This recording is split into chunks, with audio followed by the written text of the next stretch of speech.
हम पूनमकन सब गोटे के गोर लगे छी। आई खरना नहा खाई के सब गोटे के बहुत बहुत बधाई शुभकामना। हम एकटा छठिक गीत सुनाबै छी। एकर रचना हम अपने केने छी। अगर अहाँ सबके नीक लागत तो लाइक कमेंट सब करब। छठी मैया सबके मनोकामना पूर्ण करैत। बोलो जय छठी मैया की। कल जोड़ी बिनती करई छी हो दीनानाथ,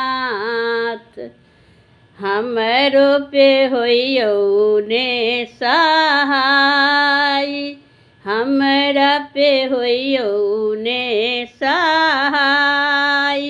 कल जोड़ी बिनती करई छी हो दीनानाथ, हमरो पे होइयो ने सहाय, हमरो पे होइयो ने सहाय। हम हुआ भागल तिरिया हो दीनानाथ, एलहूँ तो हरो द्वार, एलहूँ तो हरो द्वार। कल जोड़ी बिनती करई छी हो दीनानाथ, हमरो पे होइयो ने सहाय, हमरा पे होइयो ने सहाय। कोढ़िया पुकारे हो दीनानाथ, काया दियो ने हमार, काया दियो ने हमार। कोढ़िया पुकारे हो दीनानाथ, काया दियो ने हमार, काया दियो ने हमार। कल जोड़ी बिनती करई छी हो दीनानाथ, हमरा पे होइयो ने सहाय, हमरा पे होइयो ने सहाय।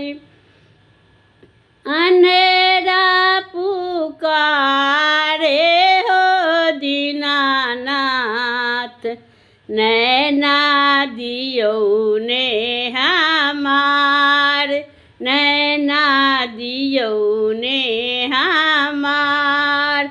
अन्हेरा पुकारे हो दीनानाथ, नैना दियो ने हमार, नैना दियो ने हमार।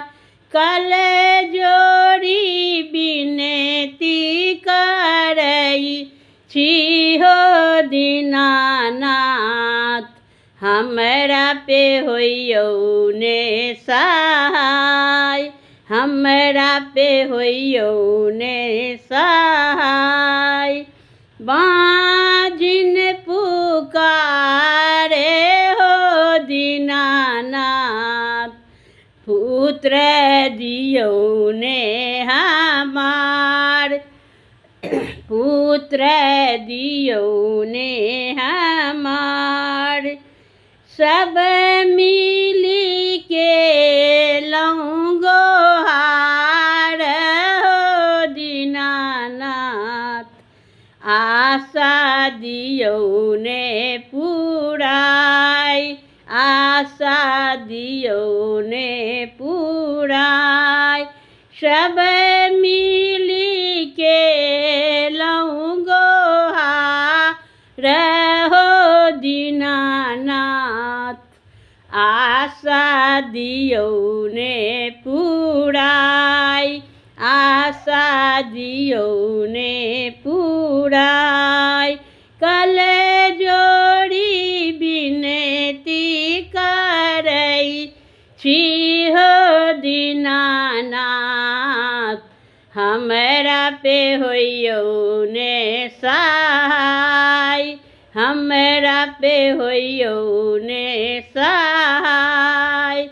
हम हुआ भागल तिरिया हो दीनानाथ, एलहुँ तोहरो द्वार, एलहुँ तोहरो द्वार। जय छठी मैया।